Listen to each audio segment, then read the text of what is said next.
சிந்து பைரவி இதுக்கான எபிசோடு தான் ஆவலோட காத்துட்டு இருந்தோம் அப்படின்னு நினைச்சீங்கன்னா நம்ம சேனலுக்கு உங்க பொண்ணான கையில ஒரு லைக்க போட்டு சப்ஸ்கிரைப் பண்ணி ஆதரவு கொடுங்க அன்பு உறவுகளே.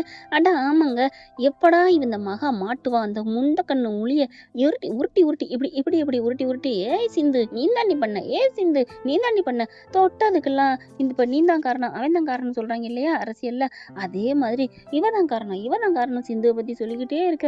இதை ஓயாம சொன்னாலும் எல்லாருக்கும் இரிட்டேட்டிங் தாங்க வருது. ஒருத்தவங்க தப்பானவங்களா இருந்தாலும் அவங்கள போட்டு தப்பு தப்பு தப்புன்னு சொன்னாலே செம்ம கோவம் வரும். அதே தான் இப்ப மகாவும் சொல்லிக்கிட்டே இருந்துச்சு. அப்பா என் மனசுல உள்ள பாரமே குறைஞ்சு போச்சுங்க. அதாவது சிந்துவை டார்ச்சர் பண்றாங்க அப்படிங்கறதுக்காக மட்டும் இல்லைங்க, சினேகாவுக்கு சப்போர்ட்டிங், புள்ள என்ன ஆசை பண்றான் அதை இல்லாம திண்ட வீட்டுக்கு உண்டங்க நினைக்கிற மாதிரி அன்னபூரணிக்கிட்ட நடந்துக்கிறது, புள்ளைகிட்ட புள்ளையா நடந்துக்கிறது, சொத்து பத்தெல்லாம் அபகரிக்க நினைக்கிறது, தான் மட்டுமே வாழணும், இந்த குடும்பத்தை ஒன்றும் இல்லாம பண்ணணும், இதெல்லாம் சேர்த்து தாங்க மகாபிள்ளை நமக்கெல்லாம் கோவம். சிந்து மேல கோவிக்கிறா அப்படிங்கிறக்காக மட்டும் நான் பாராட்டல, அப்பாடான்னு சொல்லல. இப்ப பார்த்தா மகா அப்படியே முறைக்குது, நீ வெளில போ அப்படின்னு. அடியே சிந்து உன்னை நான் சும்மா விட மாட்டேன்டி அப்படின்னு செம்ம காண்டாடுறாங்க. அதுக்கப்புறம் அக்கா நான் ஏக்கா வெளில போகணும் அப்படின்னு போன ஆளு திரும்பி வருது. ஏய் நான் தான் விரட்டிட்டேல, அதெல்லாம் இல்ல, இங்கதான் அவுட் ஹவுஸ் இருக்குல்ல, நான் அங்க தங்கிக்கிறேன், இவன் மட்டும் இங்க ஒழுங்கா இருக்கால, ஒதுக்குப்புறத்துல வச்சிருக்கீங்கல்ல, தப்பு பண்ணிட்டா, இவ்வளவு பெரிய தப்பு பண்ணா, என் புள்ள வாழ்க்கையை கெடுத்தா, அவளையே ஒரு வெளியில வச்சிருக்கீங்க, நானும் வெளியில இருந்துட்டு போறேன், நான் போகணும்னு அவசியம் இல்ல, உங்களுக்காக தானக்கா அவளை நான் விரட்ட நினைச்சேன், அதுக்காக தான் நகை எடுத்தேன், அது ஒரு தப்பா குத்தமா, உங்களுக்கு நான் நல்லது செய்யறத என்ன விரட்டி விடுங்க, நான் துணிமணி எல்லாம் எடுத்துட்டு அங்க போறேன் அப்படின்னு வேகமா ரூம்குள்ளே துணிமணி எடுத்துட்டு வெளியில இருக்க அவுட் ஹவுஸுக்கு போயிருதுங்க. ஷோ அப்படின்னு சொல்லிட்டு அன்னபூர்ணி நினைக்க, சிவா வந்து பெரியமா எதுவும் நினைக்காதீங்க, அம்மா கிட்ட நான் சொல்லி போக சொல்றேன் அப்படிங்கல. வேணாப்பா, என்ன இருந்தாலும் உன்னை பெத்துட்டா, அதனால அங்கே இருக்கட்டும், இருந்து தொலைக்கட்டும், இந்தா இப்பவே மனசு மாறியாச்சு, 10 வருஷம் கைதிக்கு 2 வருஷத்துல பரவாயில்ல வர்றாங்கல்ல, பரவாயில்ல அந்த மாதிரிதான் இப்படியே விட்டாச்சு. சின்ன மருமகளும் இதையும் காப்பி அடிப்பாங்க போலக்கு, பக்கத்துல இருந்துட்டு கார் சீட்டுக்கு அனுப்புவாங்க, இங்க கெஸ்ட் ஹவுஸுக்கு அனுப்புறாங்க, அவுட் ஹவுஸுக்கு. இப்போ அவங்க போயிடுறாங்களா, போனதுக்கப்புறம் இங்க என்ன சொல்றதுன்னு தெரியல. அடுத்து என்ன பண்றாங்க, ஆறுமுகம் தான் போயிட்டு அம்மாட்ட சொல்றாரு, சிந்து பாவம்மா, அவ மேல எத்தனை வாட்டி தான் பழி போட்டே இருப்பீங்க, பாவம் இல்ல, மனசாட்சி இல்ல, அந்த கடவுளே வந்து அவளுக்காக பேசி நகையெல்லாம் போட வச்சுச்சு, அந்த கடவுளே கருணை வந்திருக்குல்ல, நம்மலாம் ஏமாத்திரமா அப்படிங்கல மனசு இழகுது அன்னபூர்ணிக்கு. தாலி கட்டின தவிர அவர் என்னதான் பண்ணா. சிவாவும் பக்கத்துல வரு, அம்மா பெரியம்மா நான் உங்க பேச்ச நான் மீறேன்னு நினைக்காதீங்க, அவ ரொம்ப நல்லவம்மா, சின்ன பிள்ளைந்தே என் ஃப்ரெண்டுமா, அவ என்ன ஆசைப்பட்டுட்டாமா, அதுக்காக மட்டும் பொய் சொல்லி கல்யாணம் பண்ணிட்டா, அதுக்காக நான் ஸ்டேஷன்ல வச்சுலாம் அடி கொடுத்துட்டேன், ரொம்ப தண்டனை கிடைச்சிருச்சு பெரியம்மா, அவ பாவம், என் மனசுல அவ நல்லவளா இடம் பட்டுட்டா. என்னப்பா சொல்ற சிவா? ஆமா பெரியம்மா, எங்க கல்யாண நாள் அன்னைக்கு தான் என் மனசுல உள்ள காதலி அவகிட்ட சொல்லி ஒண்ணு சேர்ந்தோம், ஆனா பிடிக்கலன்னு சொன்னதை மட்டும் வீடியோ எடுத்து காமிச்சு எம்பிட்டெல்லாம் வேலை பண்ணியிருக்காங்க எங்க அம்மாவும் மாமாவும், அதை நினைச்சா எனக்கு வெக்கமா இருக்கு. அவங்க செஞ்ச பாவத்துல இவ 10 சதவீதம் கூட பண்ணல. ஏன் பெரியம்மா இப்படிலாம் பண்ணிட்டு, எனக்கு அவளை பிடிச்சிருக்கு பெரியம்மா, அவ கூட வாழ்ந்தா என் வாழ்க்கை நல்லா இருக்கும், நம்ம குடும்பத்தையே கட்டி காப்பா அப்படிங்கிற எனக்கு தைரியம் வந்துருச்சு. சொல்லுங்க பெரியம்மா அப்படி சொல்ல. என்னடா சொல்ற, அவ மனசுல இருக்காளா? ஆமா பெரியம்மா, அதை ஏன்டா சொல்லி தொலைக்க விட, நான் ஏன்டா சொல்லல, சொன்னா நீ எங்க கேக்குறீங்க, நான் தான் சொல்லிக்கிட்டு இருந்தேன்ல அவளை விடாதீங்க வெளியில விடாதீங்க பாவம்னு. டேய் நீ இறக்க கொண்டவள வேண்டா, எல்லாரையும் அப்படித்தான் சொல்லியிருப்ப, சிந்து பொண்டாட்டிக்கிறக்காண்டி சொல்லல அப்படிங்கிற காரணம் தாண்டா அவளை விரட்டணும்னு நினைச்சேன், மனசார உன் மனசுல இருக்காளா அடங், இதை ஏன்டா சொல்லி தொலைக்கல, ஐயோ அப்படி சொல்லிட்டு செம்ம காண்டாடுறாங்க. இல்ல பெரியம்மா அப்படிங்கல, சரி விடு நான் பாத்துக்கிறேன் அப்படி சொல்லிட்டு சிந்து கிட்ட வராங்க. சிந்து பாத்தீங்கன்னா அங்க எல்லாம் முடிஞ்சோன்னு போய் சமைக்க போகுது. சிந்து அப்படின்னு கூப்பிட, யாரு அத்தை நீங்களா அப்படி சொல்ல, ஆமாம்மா என்ன மன்னிச்சிரு அப்படி சொல்ல, அத்தை அத்தை நீங்க மன்னிப்பெல்லாம் கேட்கக்கூடாது, நீங்க மேல, நாங்களாம் சும்மா தரையில, நான் எங்க எதுக்கு உங்க நல்ல குணத்துக்கெல்லாம் விடுங்க அத்தை, ஏண்டி ஏண்டி இப்பெல்லாம் தன்னை தாழ்த்திக்கிற, என்ன உனக்கு இதுல பெருமை கிடைக்குது, அத்தை நான் இப்ப என்ன சொல்லிட்டேன், அதாண்டி உனக்கு தன்னடக்கண்டி, நீ என்னை விட நீ நல்ல மனசுடி அப்படிங்கல, அத்தை அப்படின்னு கட்டிக்கிறாங்க. நான் உன்னை மன்னிச்சிட்டேன்டி அப்படின்னு சொல்லல. ஆர்வம் என்ன பண்றாரு, கிச்சனுக்கு போயிட்டு ஆரத்தி எடுத்துட்டு வராரு. நீ வா மன்னிச்சிட்டேன் வா அப்படின்னு கூப்பிட, அத்தை நிஜமாவா, ஆமா நான் போய் இதை எடுத்துட்டு வருவா, அதெல்லாம் அப்புறம் இருக்கட்டும் உள்ளுக்குல வா அப்படிங்கல.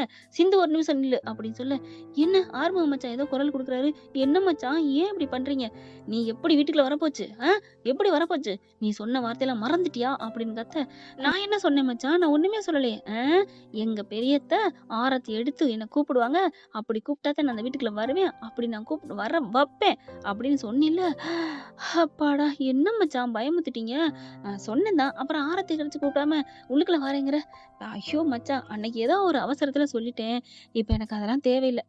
எங்க பெரியத்த கூப்பிட்டதே எனக்கு போதும். 1000 கோடிக்கு சமம் அப்படி சொல்ல, அதெல்லாம் நீ பயப்படாத. உன் வாக்குறுதிய காப்பாத்திட்டு உள்ளக்க வா. என்ன சொல்ற மச்சான்? இந்தா அப்படின்னு ஆரத்திய குடுக்க, ஐயோ! அப்படின்னு சொல்லிட்டு என் மச்சான்னா மச்சான் தான் அப்படி சொல்லிட்டு அப்படியே ஆரத்தி எடுக்குறாங்க. சிவா வெக்கி போய் சொக்கி போய் நிக்கிறாரு. அப்படியே மன்னிச்சுக்க சிந்து. உன்னை நான் தப்பா நினைச்சுட்டேன் அப்படின்னு கட்டிக்கிறாங்க. அத்தை எனக்கு போதும் அத்தை, இது போதும் அப்படிங்கல அப்படி கண்ணடிக்கிறாங்க. சிவா பார்த்துட்டு, அடிப்பாவி ஆளுங்களுக்கு மத்தியில வடை சுடுறாளே அப்படின்னு நினைக்கிறாங்க. அதுக்கப்புறம் பெரியம்மா உங்களுக்கு வருத்தம் இல்லையே? வருத்தம்லாம் இல்லடா பெரியம்மா அப்படின்னு சுத்தி சுத்தி வந்து பேச, ஏன்டா பலாப்பழத்தை முக்கிற இப்ப நீ உன் பொண்டாட்டி பலாப்பழம் நீ அப்படித்தானே அப்படியே பாக்குறாரு. சரி சரி சிந்து அவன் பாக்குறேன், நீ ரூம்குள்ள போமா. பெரியத்த போங்கத்த. ஏய் நிஜம்தான், அவனை கேளு. அவன் சொல்றான் என்னங்க டாக்டர் சொல்றீங்க? அப்படிங்கிறாரு. ஐயோ! வெட்கமா இருக்கு அப்படின்னு போறாங்களா? ஏய் எங்கே போற? ஏன் ரூமுக்கு? ஐயோ! ஆர்வ கோளாறு. வா நம்ம வீட்டுக்கு வா. அதான் எங்க அம்மாவே ஆரத்தி எடுத்து கூப்பிட்டாங்கல்ல. ஐயோ! ஆமா மச்சான். என்னது மச்சானா? ஆமா டாக்டர். ஐயோ! சிந்து சிந்து நீ மச்சான்னு சொன்னதே நல்லா இருந்துச்சு சிந்து. ப்ளீஸ் அப்படி கூப்பிடேன். டாக்டர்ன்னு சொல்லாத. ஏன் மச்சான்? ஆ அதுவா?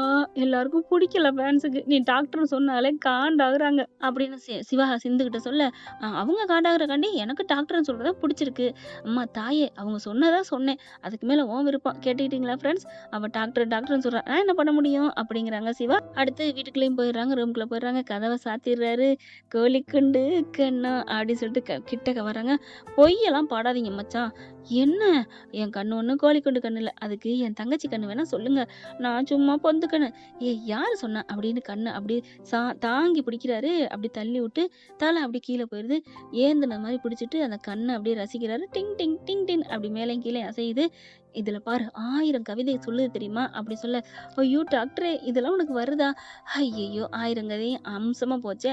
அப்படியே போச்சு. ஏன் டாக்டரே? பின்ன என்ன? டாக்டர் மச்சான் சொன்னது எவ்வளவு நல்லா இருந்துச்சு. ஜிவ்வுன்னு ஏறிச்சு தெரியுமா? அப்போ என் மூடே ஸ்பாயிலு. மச்சான் அப்படி சொல்ல, சிந்து நீ மச்சான சொன்ன. ஆமா மச்சான் அப்படி இருக்க கட்டிக்கிறாரு. விளாலும்பு நொறுங்குற அளவுக்கு.